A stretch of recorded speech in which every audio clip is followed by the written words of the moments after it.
Conta-se que um homem rico, certa vez, decidiu dar um grande banquete e convidou pessoas das mais diversas condições e situações para participarem daquele banquete maravilhoso que ele proporcionaria. Uma grande mesa estava posta e na ponta da mesa estava a cadeira daquele anfitrião rico e importante, cadeira coberta de ouro.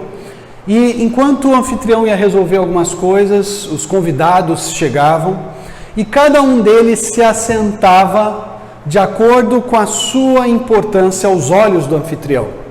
Então, quem se achava mais importante, ou mais próximo, ou mais honrado aos olhos daquele anfitrião que havia convidado todo mundo, se sentava mais perto da cadeira na ponta da mesa. E o pessoal foi se sentando. Talvez alguns que se achassem importantes já não tinham mais espaço, não tinha que sentar longe, né? Outros, conscientes da sua condição, já sentavam mais distantes da mesa da ponta. E o anfitrião, então, ele chega para aquele momento do banquete, pega a sua cadeira dourada, tira de uma das pontas da mesa e coloca na outra. As posições nessa história são invertidas. Aqueles que se achavam tão importantes e tão centrais, que haviam se sentado bem pertinho de onde estava a cadeira dourada, de repente se veem mais longe do anfitrião do que imaginavam. Deus, ele tem prazer em reverter condições. Como nós já vimos no Magnificar, a nossa história de hoje também é uma história que começa falando de um rei importante, de alguém que, mesmo não sendo imperador de Roma, era chamado pelos romanos de rei, havia recebido o título de rei.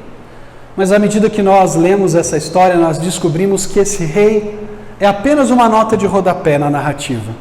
Porque a personagem mais importante desse trecho de Lucas não é um grande rei que governa sobre a Judéia, mas uma senhora idosa, estéril, incapaz de ter filhos, que de repente gera uma criança. E se torna, então, a personagem principal desse trecho. O trecho, então, de maneira irônica, reverte situações.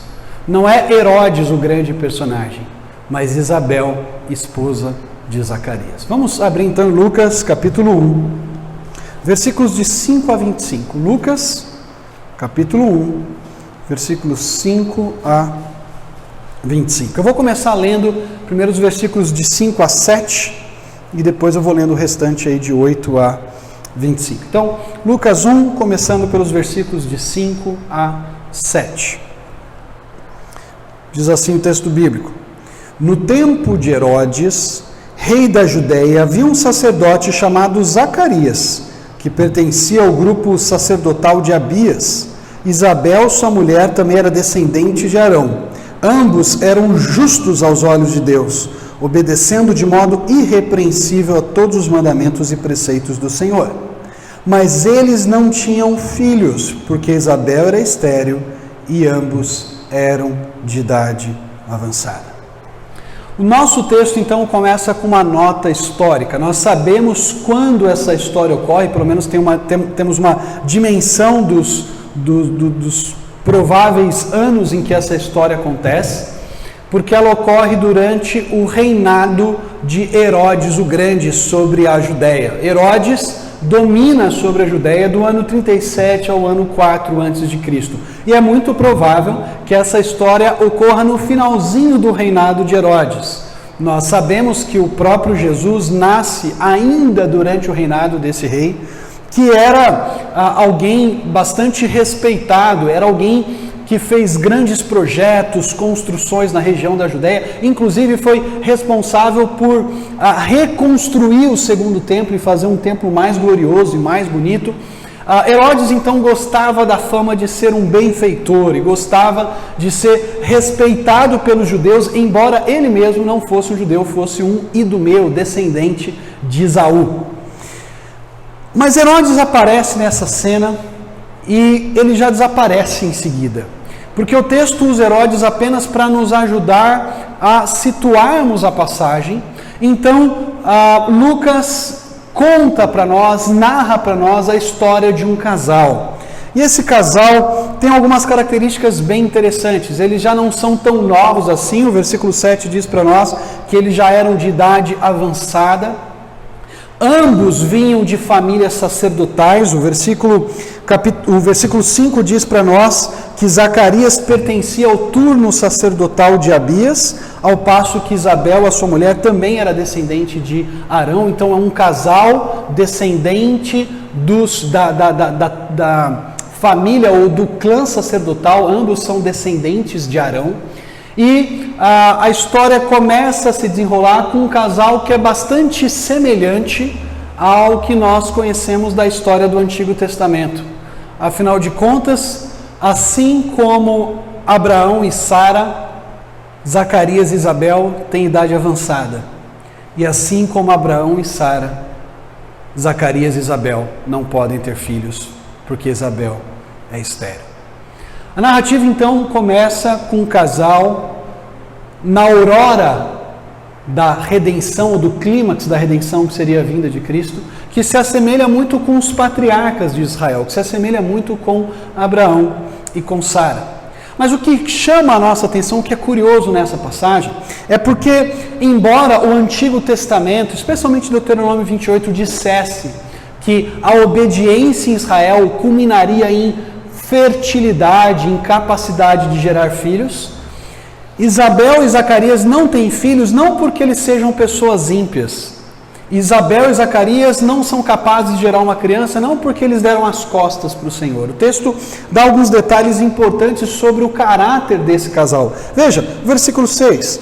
Ambos eram justos aos olhos de Deus, obedecendo de modo irrepreensível a todos os mandamentos. Eles eram um casal piedoso, eles eram um casal que temia a Deus. Aqui a descrição de Isabel e de Zacarias é uma descrição padrão para falar de alguém que temia a Deus e que vivia da maneira que o agrada. Por exemplo, essa expressão que aparece aqui, que obedecendo de modo irrepreensível a todos os mandamentos e preceitos do Senhor, ela ocorre várias vezes, especialmente no Pentateuco, para falar de uma obediência total a Deus. Se você pega Deuteronômio capítulo 6, versículo 2, Deus diz para Israel o seguinte: temas ao Senhor o teu Deus e guarde todos os preceitos e mandamentos. Essa dupla de palavras aqui, preceitos e mandamentos, é usado em Deuteronômio 6:2 para falar de uma obediência completa, de uma pessoa que teme a Deus, que leva a Deus a sério, que o reverencia.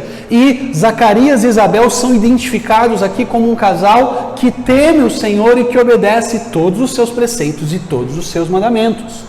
Eles vivem de modo irrepreensível. Essa palavra irrepreensível aqui, ela vai ser usada na versão grega do Antigo Testamento, muitas vezes para falar de alguém que tem uma conduta íntegra, que vive conforme a lei do Senhor. Por exemplo, lá no Salmo 119:1 diz que felizes são os irrepreensíveis nos seus caminhos, que andam na lei do Senhor. Então, embora Zacarias e Isabel fossem obedientes a Deus, tementes ao Senhor e fizessem aquilo que o agrada, isso não os poupou do sofrimento. A obediência e o temor de Zacarias e de Isabel a Deus não garantiu para eles uma vida livre de tristezas e de dificuldades. Eles tinham uma dificuldade significativa para aquela época, que era a incapacidade de gerar um filho. Uma mulher que não gerasse filhos naquela época, muitas vezes era visto com desprezo, porque esperava-se que uma mulher, no mundo antigo, fosse capaz de dar filhos, de dar uma descendência para o seu marido, e não é isso que ocorre com Zacarias e Isabel. Chama atenção o fato de que, embora então eles obedeçam a Deus e cumpram todos os seus mandamentos, Deus não poupou Zacarias e Isabel da dificuldade e da dor. Mas eles também são descritos no versículo 6 como pessoas justas. O texto diz no começo do 6, ambos eram justos aos olhos de Deus. Olha que fantástico! Eles não eram justos aos olhos dos homens. Mais para frente, Lucas vai narrar Jesus conversando com os fariseus e fazendo uma crítica aos fariseus. O texto diz para nós lá em Lucas capítulo 16, versículos 14 e 15, que os fariseus eram avarentos, amavam o dinheiro, ouviam tudo aquilo que Jesus ensinava e ridicularizavam Jesus. Mas Jesus respondeu para os fariseus: vós sois os que justificais a vós mesmos diante dos homens, mas Deus conhece o vosso coração. Os fariseus eram justos diante das pessoas, mas Deus conhecia o coração deles e sabia que aquela justiça era apenas uma justiça externa. Não era uma justiça sincera, honesta. Não era uma justiça que brotava de um coração comprometido com o Senhor. Era uma justiça que esperava o louvor dos homens. Zacarias e Isabel, então, eles são um contraponto significativo a esse tipo de justiça meramente externa, porque ambos são chamados de justos aos olhos do Senhor. Deus conhecia o coração de Isabel e de Zacarias e podia dizer: esses dois são justos diante de mim. Eles vivem uma vida íntegra, sincera. Aquilo que eles são por fora é aquilo que eles são por dentro. Eles não representam, eles não vestem uma máscara e fingem para as pessoas serem aquilo que não são. Não, eles são justos aos meus olhos, porque eu sou capaz de sondar corações e dizer que eles são justos. É muito interessante que a qualidade de ser justo aparece em geral no Evangelho de Lucas para descrever aqueles que estão comprometidos com Deus e estão comprometidos com o Messias que Deus envia. No capítulo 2, versículo 25, Simeão, que era aquele que aguardava a consolação de Israel, é chamado de um homem justo. Mais para frente, depois que Jesus morre na cruz do Calvário, um homem conhecido como José de Arimateia, que era membro do Sinédrio e que não tinha concordado com a ideia de matar Jesus, decide dar uma sepultura digna para Jesus, tirar o seu corpo da cruz, e José de Arimateia também é chamado de um homem justo. Mas o mais significativo de tudo é que o próprio Jesus é descrito como o justo. Quando Jesus está ali pregado na cruz em Lucas capítulo 23, versículo 47, o contexto descreve para nós um grande eclipse, a escuridão vem sobre a terra às 3 horas da tarde, o véu do templo se rasga, acontecimentos significativos se dão ali, e o soldado que está olhando para Jesus na cruz, vê tudo aquilo que está acontecendo, ouve o brado de Jesus dizendo: Pai, em tuas mãos entrego o meu espírito. E no versículo 47 o soldado diz: verdadeiramente este homem era justo. Jesus, então, é descrito no Evangelho de Lucas e também no livro de Atos como o justo. Aliás, na mensagem tanto de Pedro quanto de Estevão, diante dos judeus, eles falam: vocês crucificaram e mataram o justo de Deus, mas Deus o ressuscitou e o glorificou. Jesus é o justo. Lembrando para nós que é impossível viver uma vida plenamente justa a parte daquele que era o justo por excelência, Cristo Jesus, o nosso Salvador. Então, Isabel e Zacarias são identificados aqui como aqueles que fazem parte do povo de Deus, como aqueles que se comprometeram com o Senhor, e por isso eles têm uma vida íntegra e reta, uma vida justa. E quando nós olhamos para essa passagem, vemos o sofrimento que esse casal passa, vemos o destaque que o texto dá para eles, nós primeiro devemos nos perguntar de modo muito prático: se as nossas vidas, se as nossas histórias fossem descritas, fossem narradas na história da salvação, assim como a história de Isabel e Zacarias, como você e eu seríamos descritas? Será que o narrador bíblico poderia dizer: olha, esse daqui é o Tiago, um homem justo aos olhos de Deus? Esse daqui é o Heroaldo, um homem que cumpre todos os mandamentos e preceitos do Senhor? Como Deus descreveria nós? Como nós seríamos descritos como pessoas que realmente temem ao Senhor e o levam a sério? Nossa vida de devoção precisa fluir de um coração completamente comprometido com Deus, porque Ele conhece o nosso coração. E a avaliação dele, mais do que a avaliação das pessoas, é o que importa. Nós podemos passar a vida toda encenando, fingindo ser aquilo que não somos. Mas aos olhos de Deus nós estamos completamente nus. E a maneira como Deus nos vê é o que vai ter importância no final. Quando nós estivermos diante do Senhor e Ele então trouxer a sua avaliação e o seu veredito, é isso que vai valer. E o que chama a nossa atenção aqui é que a história de Zacarias e Isabel, assim como a história de Maria, do nascimento de Jesus e tudo mais, é uma história que fala da graça de Deus. Mas a graça de Deus, nessas narrativas iniciais, não está separada de uma vida comprometida com Ele. A graça de Deus nessas narrativas aqui, a graça se manifesta de uma maneira muito poderosa, ela não está dissociada de uma vida santa e justa.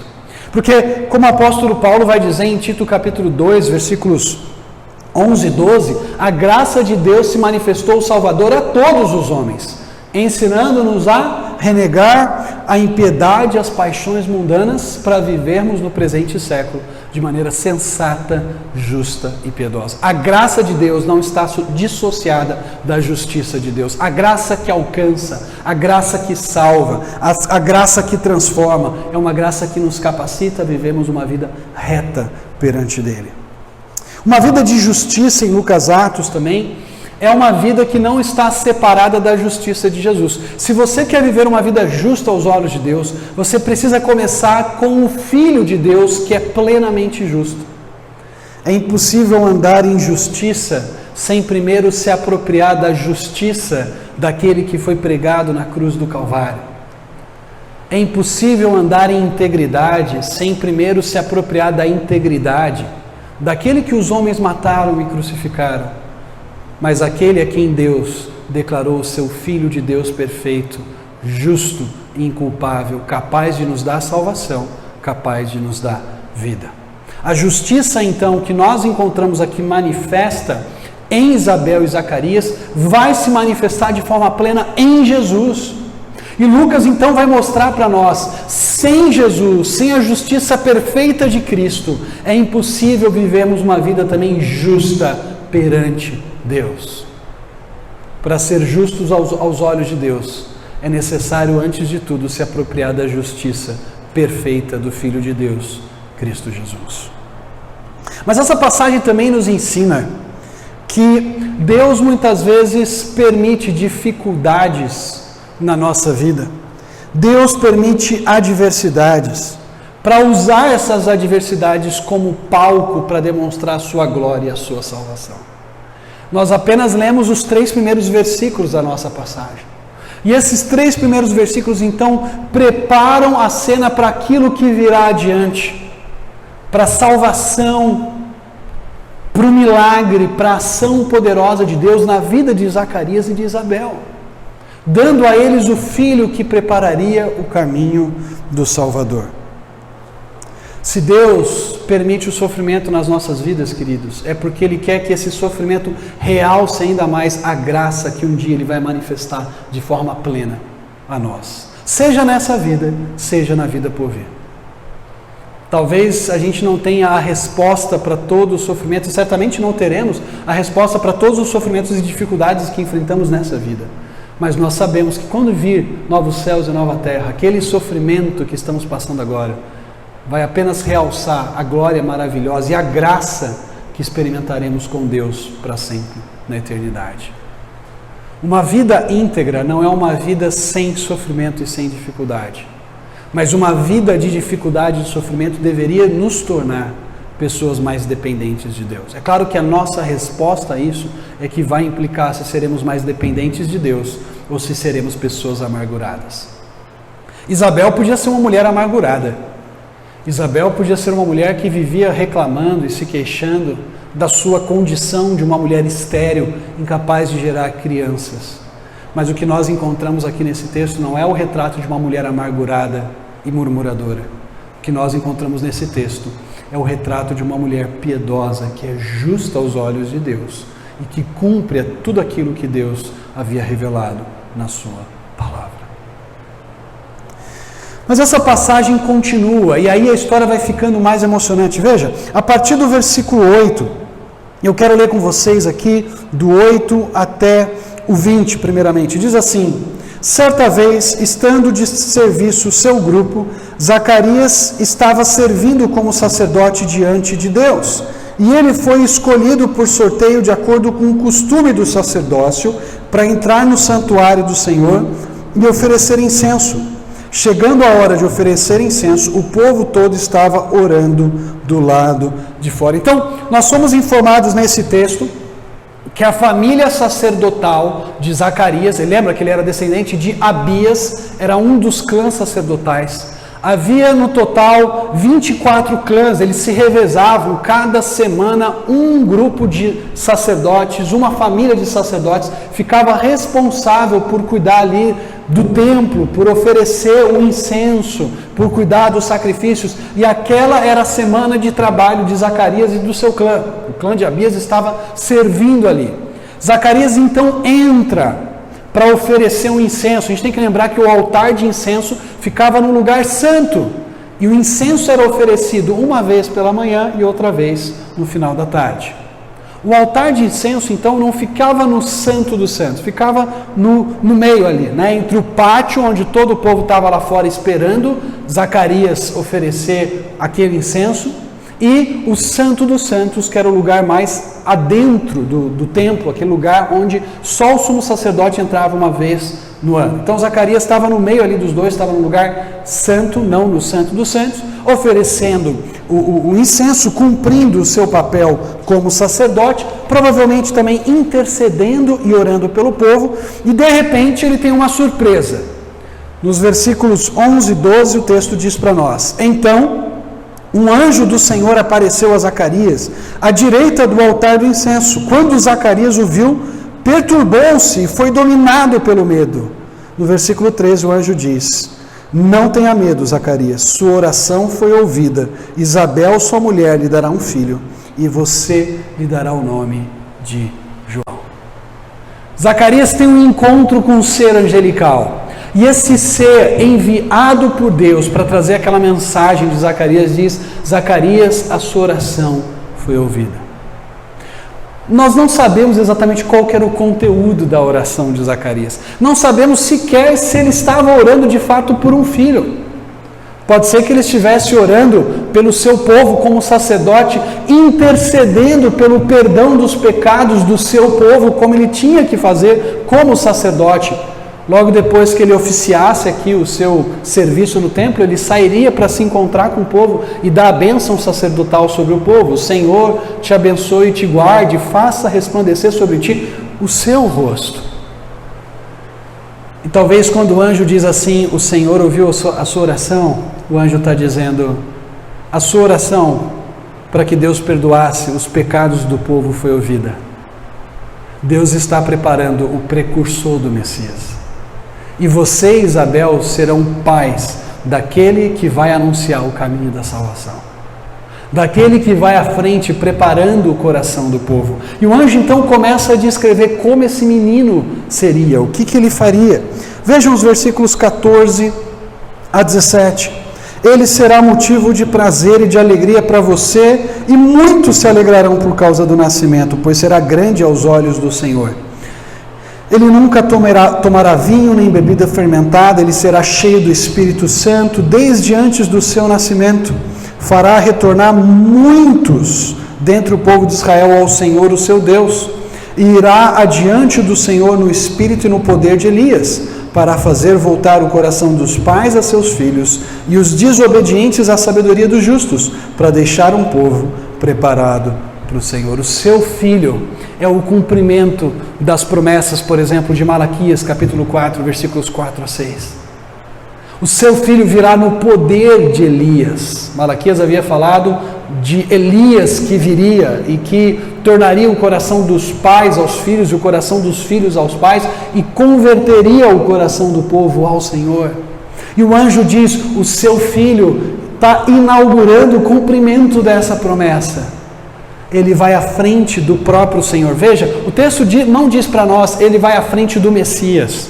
Ele vai à frente do Senhor, reconhecendo que aquele para quem João Batista prepararia o caminho, não era mais um ser humano como nós, era o próprio Senhor, era o próprio Deus que viria para trazer redenção.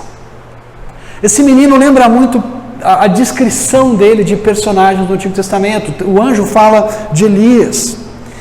O texto também fala que ele não tomaria vinho nem bebida fermentada desde muito cedo. A descrição aqui de um nazireu, assim como foi o nascimento, por exemplo, a descrição do nascimento de Sansão, ou a descrição do nascimento de Samuel. A gente tem que lembrar que Samuel também era filho de uma mulher estéril, incapaz de ter filhos.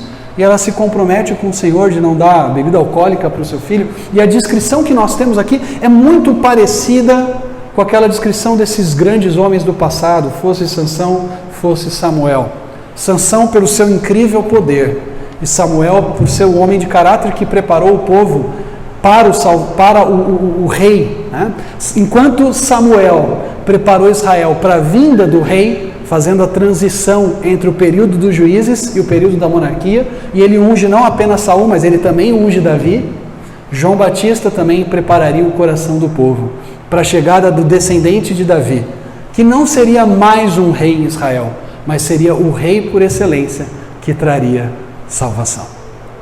Que mensagem maravilhosa, que privilégio! Zacarias e Isabel, assim como Abraão e Sara no passado, na sua velhice, incapazes humanamente de gerarem filhos, recebem a mensagem do anjo, especialmente Zacarias aqui, de que ele seria um pai do menino que prepararia o caminho para o Salvador. Como é que você reagiria diante de uma mensagem como essa? Talvez você pularia de alegria, talvez você falava, yes, Deus é bom, Deus é grandioso, olha a misericórdia de Deus para conosco, amém, aleluia! Como é que Zacarias reage diante do anúncio do anjo? Veja o versículo 18. Zacarias perguntou ao anjo, como posso ter certeza disso? Sou velho e a minha mulher é de idade avançada. Zacarias reage com ceticismo. E Zacarias reage talvez até pedindo um sinal, como Gideão. E Zacarias se esquece que Deus havia feito muito disso já no passado. Se esquece da própria história de Abraão e de Sara. Ele reage com incredulidade. E a resposta do anjo para Zacarias não é uma resposta compassiva, é uma resposta dura. Deus vai cumprir as suas promessas por meio de Zacarias e de Isabel, mas Deus vai ensinar Zacarias a não duvidar mais. Veja a resposta do anjo nos versículos 19 e 20. O anjo respondeu, sou Gabriel, que está sempre na presença de Deus. Fui enviado para lhe transmitir essas boas novas. Agora você ficará mudo, não poderá falar até o dia em que isso acontecer, porque não acreditou em minhas palavras que se cumprirão no tempo oportuno. Você está duvidando? Então você vai ficar sem falar até que esse menino nasça. Imagina o Zacarias, tentando sair, tentando falar alguma coisa, não sai palavra nenhuma, e Deus ensinando para Zacarias, rapaz, ou Senhor, não duvide do meu poder, não duvide que eu sou poderoso o suficiente para cumprir aquilo que eu anuncio.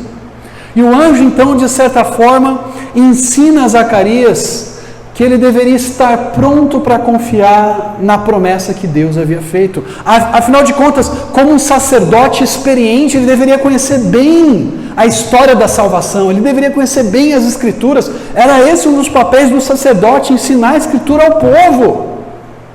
Você se esqueceu, Zacarias, de Sara, você se esqueceu, Zacarias, de Rebeca, você se esqueceu, Zacarias, de Raquel, você se esqueceu, Zacarias, de Ana, você se esqueceu de tantas mulheres no passado que eram incapazes de ter filhos e que o Senhor as capacitou a gerarem crianças, porque você está duvidando da palavra de Deus.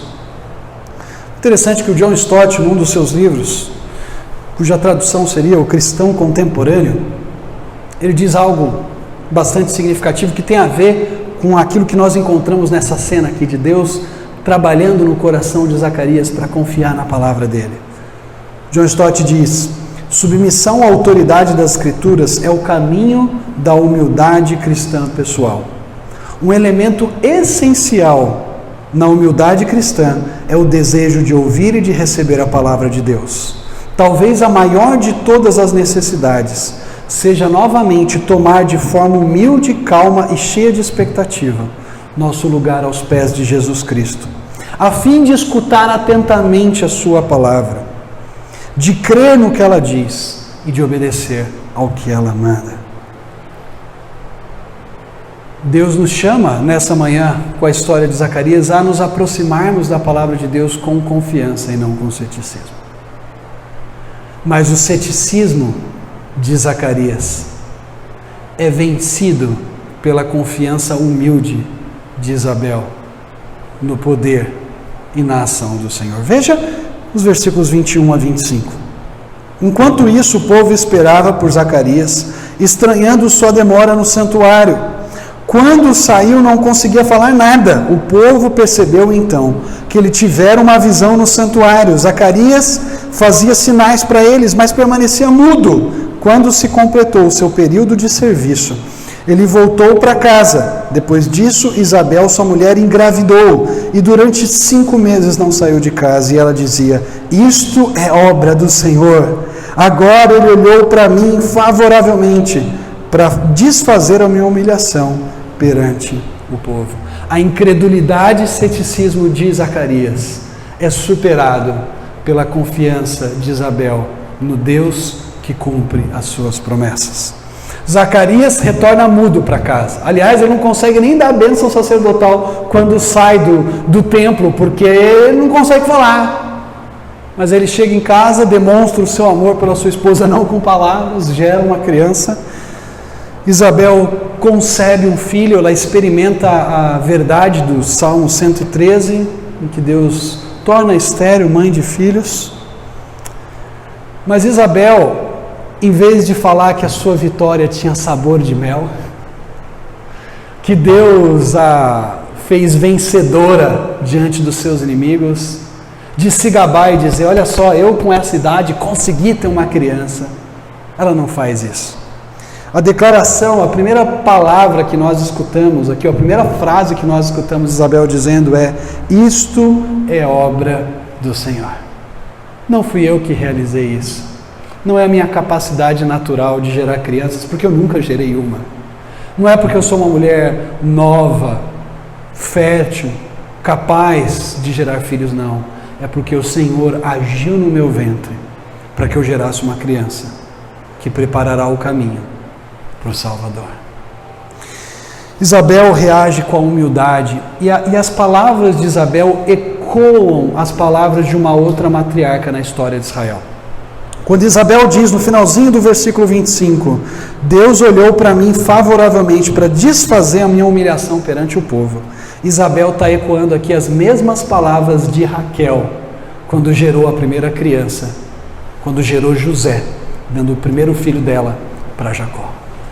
Isabel está nos lembrando aqui que o mesmo Deus que agiu em favor de Raquel no passado, capacitando-a a gerar José, era o mesmo Deus que estava agindo agora em favor de Isabel, capacitando-a a gerar João Batista, aquele que seria o precursor do Messias.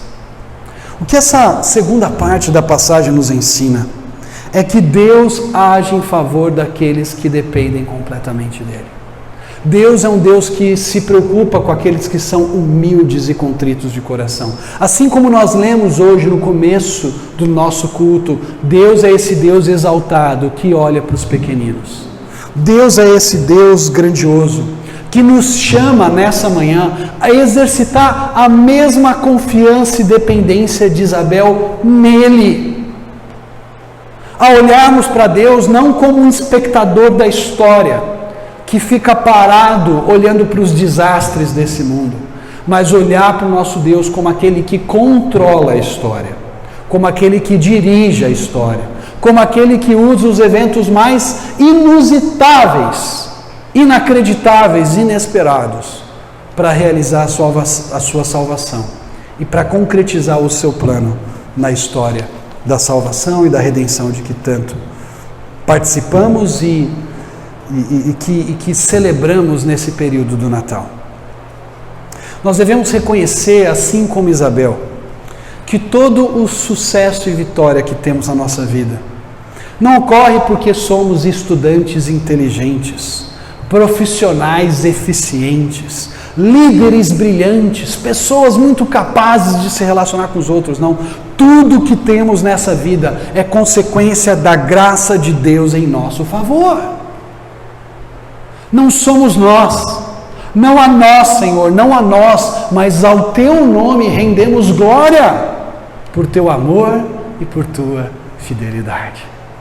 Assim como Isabel, nós podemos dizer, isto é obra do Senhor. Cada graça de Deus, cada demonstração do cuidado, cada capacitação que Ele nos dá, nós podemos dizer como Isabel, isto é obra do Senhor. Não é porque eu sou bom, porque eu sou bonito, porque eu sou uma pessoa fantástica. Não é porque eu sou uma pessoa impactante com o meu jeito, com a minha capacidade, porque eu sou brilhante. Não. É a graça de Deus na minha vida. Nós vivemos numa cultura que enfatiza muito a autoestima. Você tem que se considerar isso ou aquilo. Mas quando nós olhamos para a Bíblia, as pessoas são chamadas a estimarem o alto. O Deus que se manifestou do alto a nós para nos trazer salvação e redenção. Não é a nossa capacidade, mas é a graça de Deus. E aqui nós somos lembrados, mais uma vez nessa passagem, Deus que permite o sofrimento na vida dos seus filhos, é o mesmo Deus que coloca fim a esse sofrimento. O Deus que permitiu com que Isabel se tornasse estéril, ou fosse estéril, na verdade, era o mesmo Deus que um dia pôs fim à esterilidade de Isabel e a capacitou a gerar uma criança. Nós somos lembrados nesse texto, então, que o mesmo Deus que nos permite sofrer e passar por dificuldades nessa vida para gerar em nós mais dependência dele, um dia colocará fim a todo o nosso sofrimento. Esse mesmo Deus que controla e administra o sofrimento na nossa vida, um dia vai enxugar cada uma das nossas lágrimas. Um dia vai transformar os nossos corpos. Um dia vai trazer fim a toda a nossa dor e sofrimento quando seu Filho, Cristo Jesus, voltar. E é essa esperança que move a nossa vida. O Deus que administra o sofrimento é o Deus que coloca o fim a esse sofrimento. Certamente nós não ficaremos livres do sofrimento nessa vida, mas nós aguardamos aquele momento em que esse mesmo Jesus que veio na narrativa de Lucas para trazer salvação, um dia virá para consumar essa salvação e nos trazer de maneira poderosa a redenção de Deus e nos fazer contemplar a gloriosa presença de Deus, sem dor, sem pecado, sem angústia, sem luta. Você já se imaginou vivendo nessa condição eterna de alegria plena? Nessa condição eterna em que a bondade de Deus vai ser tão impactante sobre nós, que nós vamos esquecer, não que vamos esquecer, perdão, mas que aquele sofrimento que passamos no passado, que nós experimentamos na história da nossa vida terrena, já não vai ter o mesmo impacto sobre nós. Nós até vamos nos lembrar daquilo que passamos e experimentamos, mas aquilo já não vai ter um impacto poderoso que tem sobre nós hoje, porque a bondade, a glória, a sabedoria, o amor de Deus é que estarão fortemente na nossa consciência, dominando as nossas vidas e nos lembrando que esse Deus é um Deus que redime, esse Deus é um Deus que salva, e esse Deus é o que nos coloca numa condição de eterna alegria na presença dele. Essa é a nossa esperança, é isso que nós aguardamos. E aí nós somos lembrados aqui também a não sermos incrédulos como Zacarias foi. Ao invés de duvidarmos da palavra de Deus, andarmos ansiosos. Será que Deus é capaz de cuidar de mim? Será que Deus é capaz de me guiar? Será que Deus é capaz de prover? Será que Deus é capaz de salvar? Deus nos chama nessa manhã a nos lançarmos totalmente nele e a confiarmos nele, descansarmos no nosso Deus.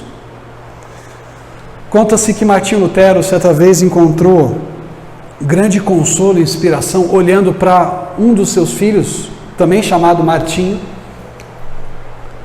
e enquanto ele via aquele garoto mamando na sua mãe, no colo da mãe mamando, ele disse para o seu filho, para o Martinho: filho, os seus inimigos são tantos, o Papa, os bispos, o Duque Jorge, o diabo, todos eles são os seus inimigos, e você está aí despreocupado, mamando no seio da sua mãe. E à medida que ele olhava para a confiança do filho dele na mãe, despreocupado mamando, ele falou: que tolo que sou, que diferente do meu filho, ando preocupado, ansioso, em vez de descansar no meu Pai Celestial, sabendo que Ele cuida de mim, assim como Martinho tem a certeza de que sua mãe cuida dele. Que eu e você sejamos desafiados nessa manhã a confiarmos no nosso Deus, descansarmos nele, não confiarmos na nossa força, mas entregarmos o nosso caminho a Deus, crendo que Ele vai endireitar e guiar cada uma das nossas veredas. Vamos orar? Pai querido, nós reconhecemos nessa manhã que somos dependentes de Ti. Nós reconhecemos nessa manhã que precisamos da Tua graça e do Teu amor, e que sem o Senhor nós estamos perdidos, Pai. Nós cremos que o mesmo Deus que visitou Isabel no passado é o Deus que está presente, ativo nas nossas vidas, não como um espectador assistindo, mas como um Deus que controla cada passo, cada movimento na história do seu povo, na história dos indivíduos que fazem parte desse povo, para um dia trazer aquela redenção final que tanto aguardamos em Jesus, para um dia pôr fim às nossas lágrimas e nos dar alegria eterna na Tua presença. Pai, torna-nos pessoas obedientes e submissas à Tua palavra, que ao ouvirem as Tuas promessas, não titubeiem, não questionem, mas confiem em Ti e descansem no Senhor. É o que nós oramos no nome de Jesus Cristo, nosso Salvador. Amém.